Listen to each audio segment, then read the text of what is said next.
પંખો. હવા પોતાની મેલે ચાલે પણ પથ્થરને ચલાવવો પડે. શ્વાસ પોતાની મેલે લેવાઈ જાય પણ ખોરાક લેવો પડે. શરીરમાં લોહી પોતાની મેળે ફરતું રહે પણ પેશાબનો નિકાલ કરવો પડે. મોત પોતાની મેળે આવી જાય પણ જીવન ટકાવવા સાવધ રહેવું પડે.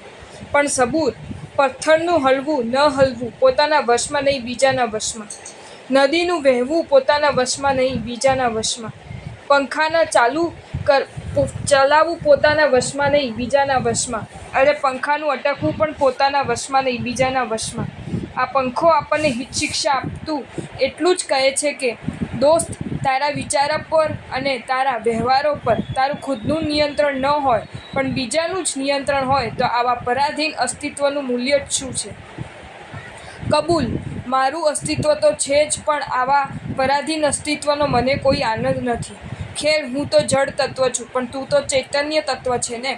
વ્યક્તિત્વને વિકસાવવું હોય તો તારા અસ્તિત્વને તારા વશમાં રાખજે.